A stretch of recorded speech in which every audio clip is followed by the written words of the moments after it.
Hi, I'm Jon Peters, and in this video I'm going to make a snowboard box. Now, the first thing I need to do to make the box is make the top, and that's going to be, it's going to look a little bit like a ladder.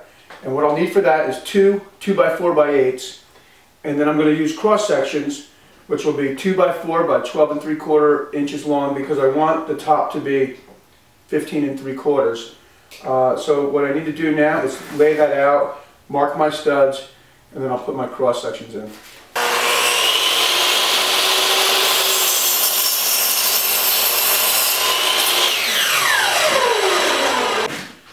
So now I've got my 7 cross sections cut out, and I need to mark my rails for where these are going to go. And I'm going to do that 16 center.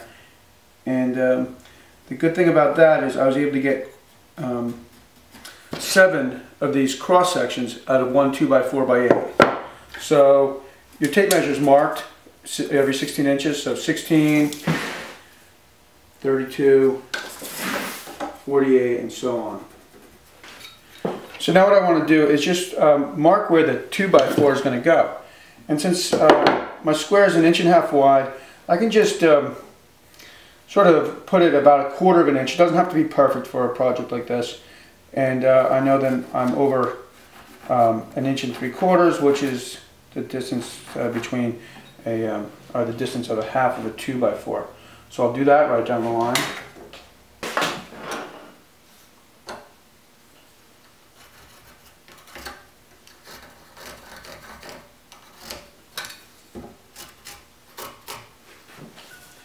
Now I've cut all my cross sections, and now I'm going to screw them to the rails.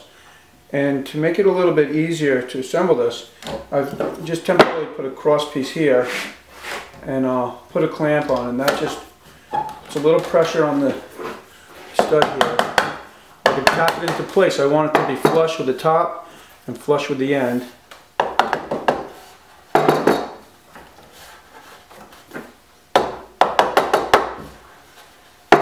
Alright, now also, this isn't a screw gun. This is what's called an impact gun, and that makes it a lot easier than using a screw gun.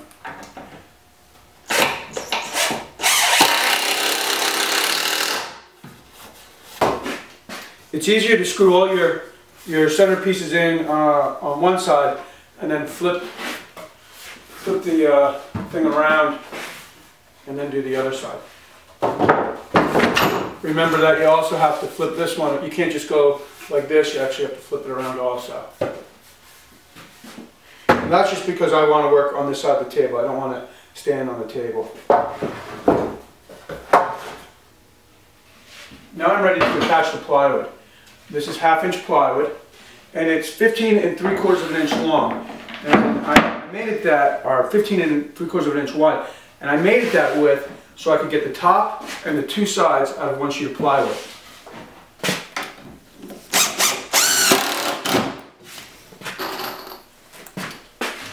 So the top's on, now I'm putting the first side on. And again, this is a piece of 1/2 inch plywood that's ripped at 15 3/4 inch wide. And I'll get that where I want it. I don't want to go to the top of the plywood, I want to go to the top of the 2x4, so I have this little gap here. Once I get it close, I'll put a quick clamp on it, clamp the other side, and then I can screw it down. On the sides I'm going to use a washer to give it some strength.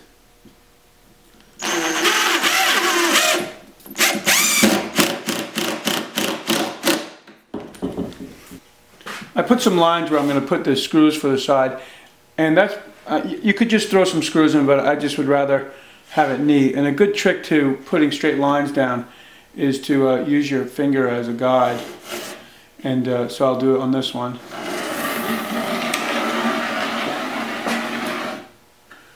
And then I'll put screws every 16 inches. Now the box is assembled. You can see the washers and the screws. And what I'm doing now is cutting 6 braces for the bottom, and I'll space them evenly. I can get 6 braces out of a 2x4x8, so that's what I'll use. But before I put these on, I'm going to paint the inside of the box, and I also want to paint the end grain of the bracelet. I'm just using some old paint that I've had around for a long time, and this is a good way to get rid of it.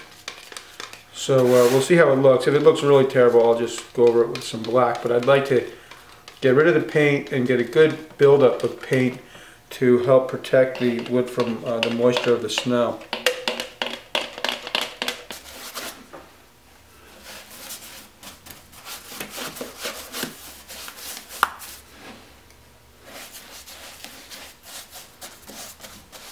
I'm using the brush and a lot of material to fill all these voids in the end grain of the plywood. Once I finish doing that, then I'll just take the roller out and roll everything in. Now I'm attaching the cross pieces for the bottom of the box. Again, I'm using the quick clamp to help me hold the wood in place while I attach it. I'm also using a washer. The spacing, because I only had enough lumber for 6 pieces at 15 3/4 inches, is every 19 inches from the edge. So 19, 38, and then at the other side of the box, 19 and 38. Now I'm getting ready to put the coping on, and I'm using a piece of 3/4 inch PVC for that. So what I need to do now is drill a couple holes so I can attach it. I'm going to attach the pipe with a screw every 10 inches. I will measure it 2 inches for the first screw, and then 10 inches from there, and then 20 inches, and so on right down the line. And so I want to make sure all my screws go in at the same angle. And an easy way to mark the pipe again is that trick with using your finger as a guide, and that becomes your straight edge right in the center of the pipe. Now it just so happens that I had a piece of T111 siding in the barn here, and it's actually going to work really nice to help hold this piece of PVC while I work on it. It sort of cradles it in the groove. Now that the PVC is marked out, I'm ready to drill my holes, and what's going to make that go a lot faster is this bit, which is a pre-drill and a countersink. So I'll go through the pipe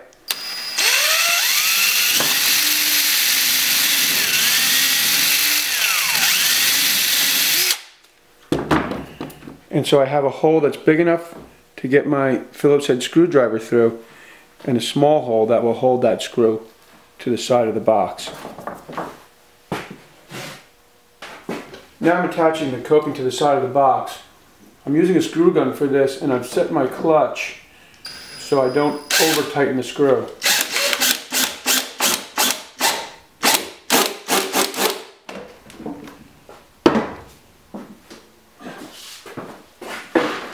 So now I want to put a slick surface on the top of the box, and I'm going to use a piece of AZEK for that.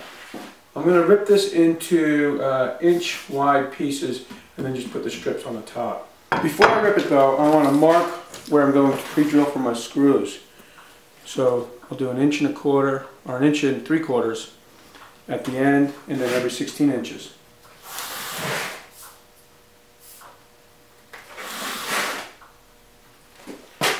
Now that it's marked, I can take the speed square and square right across the 1x6. Now I'll rip the 1 inch pieces on my table saw. It's actually 15/16. I'm allowing for the curve, hoping to get 5 pieces out of this 1x6.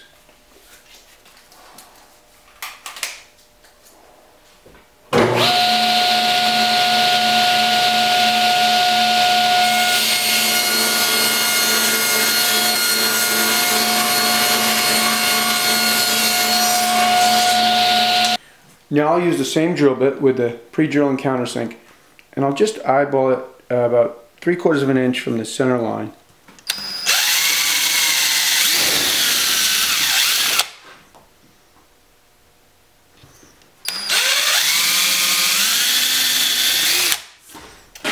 Now I'm attaching the last piece of AZEK.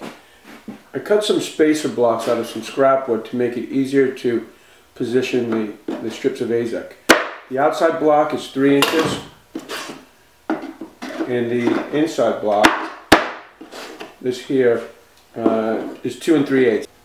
I've attached the last piece of AZEK, and after attaching it I feel like it's not as rigid as I'd like it to be. I had to rip the AZEK down to 1/2 inch too, because at 3/4 it was a little higher than the coping. So to help reinforce this, I'm going to fill these voids here with 1/4 inch plywood that I've already cut and painted. And so once I screw these down, that's it.